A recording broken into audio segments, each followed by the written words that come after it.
Okay, let's unpack this. Today, we're diving into something really fascinating. It's a body of work that, well, it challenges everything you might think you know about health. Imagine something that bypasses conventional wisdom, offering a path not of, say, recovery, but something deeper. They call it reversal. Yeah, it's quite a framework. What's fascinating is we're looking at excerpts from this text, this codex called Reverse the Damage, and it's not presented like a normal book. It calls itself a sovereign archive of protocols. The Sovereign Archives, okay. Right. Authored by someone known only as the Hidden One. And the claim is pretty bold. Restoring things like cranial clarity, cellular integrity, even follicular rhythm, and ancestral memory. And get this, the author deliberately operates without face, without performance, without identity. There's a line that says, the work is the voice, the artifact is the declaration, the reversal is the proof. Exactly. It puts all the focus on the system itself, not the person. So what does this mean for you listening in? It means entering this world where maybe trauma is renamed identity, or forgetting is mistaken for healing. That's the kind of language used. But this codex, it promises a different way. It really does. This whole deep dive, it's not about finding a quick fix for symptoms. It's about initiating what the source calls a return. A return. Yeah, the core idea, the declaration it asks you to make is, I do not seek healing, I seek return. It's framed as a kind of forensic archive. Forensic. Meaning it's trying to uncover something original. It's designed, supposedly, to dissolve this imposed architecture of decay and reactivate your inherent sort of encoded state. Okay, so we're going to explore how this very personal mission can be put into practice, looking at things like topical blends, diet, ritual. Precisely. We'll cover the whole spectrum presented in the Codex, from specific creams to dietary ideas and even symbolic practices. All right, so the philosophy itself is where it gets really interesting, isn't it? The Hidden One's idea is that damage is not random. It is patterned. That's a core concept. Every ache, every fragment, every distortion, as they put it, is seen as a signal of interruption, not failure. So the body isn't broken. It's just the signal's been interfered with. That's the perspective. It's encoded with an original blueprint. So the question isn't how do you fix it, but rather how do you reactivate it? Okay, so if we're not fixing it, how do we restore it? What does the Codex say? Well, it suggests restoration happens by dissolving this imposed architecture of forgetting. It really emphasizes this idea that memory is everywhere in the body. Like every cell remembers. Exactly. Every cell remembers, every follicle holds rhythm, every organ is an archive waiting to be reactivated. That's directly from the text. It talks about mythic authorship, basically, you taking control. Becoming a sequencer, an operator, an archivist of your own reversal. I saw those terms. Yeah, you're actively participating in decoding and restoring your own system based on these protocols. And crucially, this isn't about buying stuff off the shelf, right? No commercial products. Definitely not. The source is explicit. You will not find commercial names here. You will not find repetition. It's all about these unique preparations, these sovereign-coded artifacts. Sovereign-coded, meaning? Meaning they're presented as self-contained, unique formulas derived from ancestral texts and validated through ritual, not mass production. Okay, let's get practical then. Where does it start? You mentioned cranial clarity as the first reversal. Right. Chapter 2 and 3 deal with this. The idea is that things like concussion, dementia, chronic headaches, they aren't just injuries in the usual sense. They're seen as compression. Compression, like the signal's being squashed. Pretty much. It distorts the brain's natural signal. So the brain, which they say should be rhythmic and conductive, becomes fragmented. And that leads to memory loss, brain fog, pain becoming like an architecture. Exactly. Memory dissolves into static, thought into fog, pain becomes this unwanted structure. So how do they propose dissolving this compression? You mentioned protocols. Yes, the Neuro-Reclaim protocol and the Neuro-Sovereign cream. For Neuro-Reclaim, the ingredients listed have these specific functions according to the Codex, like purple onion for sulfur memory. Sulfur memory, what does that mean in this context? It seems to relate onion's sulfur compounds to the brain's ability to hold on to its original undistorted signal or memory pattern. Then there's gingerite for circulation, garlic for microbial purge, and aloe vera to soothe cranial tissue. Okay. And the preparation sounds quite specific, like a ritual. Very much so. The aloe has to be detoxed, first soaked in hot water to get rid of the latex. Then it's peeled, blended raw with chopped onion, garlic, ginger, no water added. until it's ultra smooth. And strained. Yeah, strained through a nut milk bag until the liquid is totally pure. Then essential oils are added: rosemary, peppermint, lavender, tea tree. And applying it is also a process. Massaging it in for 15–30 minutes. Right, with fingertips. Then rinse with warm water, and the instructions are strict: no shampoo, no chemicals, no interference. Wow. And how often? 2 or 3 times a week. On wash days, or maybe during moon phase transitions, or just when the signal feels weak. And importantly, no durags, no wigs, no synthetic barriers. So it's absolutely not about hair care. No, it's positioned as a cranial reversal protocol. The scalp itself is seen as conductive, like an antenna. Interesting. And the neurosovereign cream. That's described slightly differently in Chapter 12 as a legacy artifact, specifically for concussion-induced headaches. It uses an African cream base, coconut oil, and essential oils like rosemary, peppermint, lavender, applied to the temples, crown, and the back of the head, the occipital ridge. Okay, so that covers the head. But the Codex sees the whole body as connected, right? Yeah. Like a conductor. Exactly. Every cell a transmitter, every organ a memory vault. So restoration has to go deeper into the internal systems. Which brings us to smoothies. But not just any smoothies. Right. The cellular restoration smoothies in Chapter 4. They're called liquid codices, not just drinks. Each one is a formula. A formula for what? To reverse damage, restore conductivity, and rehydrate the archive. So again, it's not about nutrition in the way we usually think of it. It's about reactivation. And the ingredients are summoned for their codes. That sounds No, symbolic. it is. Things like coconut water or spring water for electrolyte signal. Blueberries for neuroelectric repair, meaning helping brain signals. Mango for cellular elasticity. Spinach for vascular dilation. Kale for iron signal. Even oils and powders are included. Yes, flaxseed, blackseed, MCT oil for cranial conductivity, and powders like maca, spirulina, ashwagandha are viewed as symbolic overlays, adding energetic intent. And the mixing is specific too. No metal blades, no plastic. Right, it reflects that emphasis on purity, avoiding anything that might interfere with the signal or code of the ingredients. The source even says the tongue must be retrained because commercial sweetness is a distortion. So the goal is conductivity, facilitating that internal communication, not just taste. Precisely.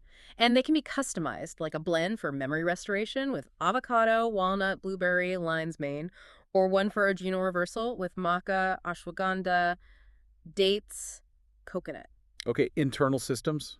What about external? Hair seems to be a focus too. Yes, Chapter 5 covers follicular rhythm and hair growth remedies, and the perspective is, again, quite unique. The hair is not dead, it is archived. Archive, like it holds information. That's the idea. Each strand carries signal, each follicle is a transmitter. So hair loss in this view is actually signal loss, a communication breakdown. So how do you restore hair if it's a signal problem? The approach is described as sovereign and mythic. Ingredients are sequenced, chosen, and combined for their perceived ability to penetrate, purge, and rewire energetically. Like what kind of ingredients? Things like black seed oil for cellular reversal, castor oil for follicular dilation, fenugreek for follicle stimulation, nettle for blood purification, powders too, amla for scalp memory, bentonite clay for toxin extraction. And there's a specific remedy mentioned. Yes, the Grow and Glow hair growth remedy. It actually uses that same purple onion, ginger, garlic, and aloe blend method we talked about for the Neuro Reclaim protocol. It connects cranial health and hair health directly. It's all very interconnected. And then it goes even broader, doesn't it? Bringing in the moon. It really does. The Codex states the body is not mechanical, it is lunar. This belief that every organ pulses with celestial rhythm and every cell responds to cosmic signal, especially the moon's cycle. Which modern science mostly ignores, right? Exactly. The Codex argues the ancestors understood this connection deeply.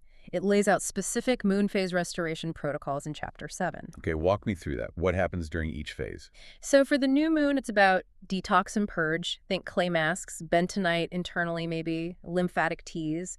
Then the waxing moon is for hydration and conductivity, using things like those aloe blends, hydration smoothies, the neurosovereign cream. And the full moon? That's for activation and transmission. This is where things like the cipher board rituals, follicular oils, and scalp overlays come in. We'll get to the cipher board soon. Okay. And the waning moon? Integration and rest.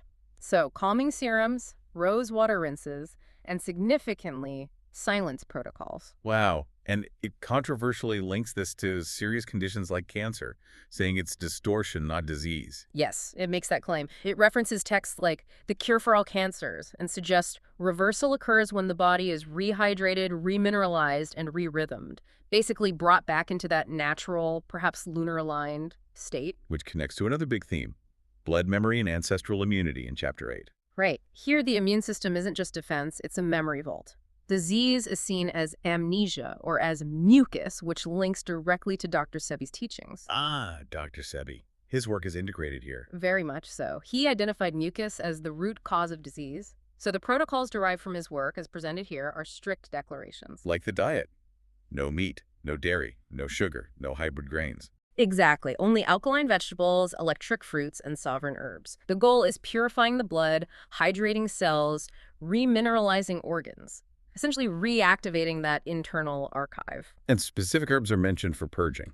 Yes, things like burdock root, yellow dock, elderberry, dandelion, or for parasites. Black walnut hull, clove, wormwood tinctures. It also emphasizes oxygen, right? Breath work, walking barefoot. Absolutely. Oxygen saturation is key. Through rhythmic breathwork, grounding practices like walking barefoot on Earth. Because the Codex states cancer is anaerobic. It views immunity not really as strength, but as remembrance. Remembrance of the body's original electric blueprint. That's the term used, yeah. Its inherent perfect design. Okay, beyond the physical, the lunar, there's this mythic architecture piece, starting with symbolic mapping and scalp conductivity in Chapter 6. The scalp as a signal field. Yes, this is where it gets quite esoteric. The scalp isn't just skin, it's believed to respond electrically to symbols. Electrically? How? What's the mechanism proposed? The tool is the cipher board. It's explicitly not decoration, it's a transmitter. Imagine a non-reflective black or matte board divided into 4 quadrants. Representing different areas. Exactly. North, the crown for divine signal. East, the frontal lobe for memory restoration. South, the temporal field for rhythm and flow, and west, the occipital vault for the ancestral archive. I mean, you draw symbols on it. Yes, specific symbols like supreme mathematics, Egyptian glyphs, or ancestral sigils. Hand-drawn, crucially, with gold, white, or indigo ink. No commercial fonts allowed, again suggesting they lack the right energy. And the ritual involves just holding it above your head. Pretty much. Sitting quietly, placing the board 6 to 12 inches above the crown, not touching. Eyes closed, rhythmic breathing, 9 minutes per session, 2-3 times a week. It's all about activating that cranial zone. The idea being the scalp is a vault of memory, and these symbols help unlock it. That's the concept, allowing the archive to speak. The Codex even says if you feel tingling or warmth, it is not placebo. It is signal. It is reversal. It presents these sensations as proof of the energetic effect. Which leads us to maybe the most foundational ritual. Silence protocol and signal rebirth from Chapter 12. Silence is not absence, it is architecture. A very powerful statement. This protocol is seen as absolutely key for reprogramming the cranial vault, and it incorporates those topical blends we discussed earlier. The Neurosovereign Cream and the African Cranial Reversal Blend. Yes. The Neurosovereign Minimal Cream is listed here with ingredients like black seed oil, peppermint oil, castor oil, eucalyptus, copper trace, rose water, and the African Cranial Reversal Blend includes shea butter, baobab oil, moringa oil, neem oil, camphor, clove oil, frankincense, crushed copper leaf, rose essence. Applied to specific zones. Right. The crown, download zone, temples, optic and decision zone, and nape, adrenal and survival zone. And the core of it is silence. 33 minutes of complete stillness. No sound, no light, no speech. This is combined with the cipher board held above the head, specific breathwork 11 cycles of a 4-7-8 rhythm, and reciting a spoken code. What's the code? I restore the vault, I release the imprint, I rebirth the signal. And the promised results are pretty significant. Headaches dissolving, memory returning. Yes, pressure lifts. And it directly addresses dementia. Dementia is not decay, it is disconnection. The formula reconnects, the silence reboots, the signal rebirths. These are really profound claims about the power of this structured silence combined with the other elements. So that's quite a journey we've taken through the world of the hidden one and this Reverse the Damage Codex. It really is a compelling framework, shifting focus from just managing symptoms to this Well, this mythic restoration. Absolutely. Bringing it all together, it's this incredibly comprehensive system. It sees everything body, mind, hair as interconnected archives of memory and signal. Yeah. It's a reminder within this specific viewpoint that the scalp is no longer a surface. It is a sovereign field. The blood is no longer fluid. It is a mythic archive. The formula is no longer theory, it is legacy. Those lines really capture the essence. The whole approach seems to be silence is now protocol.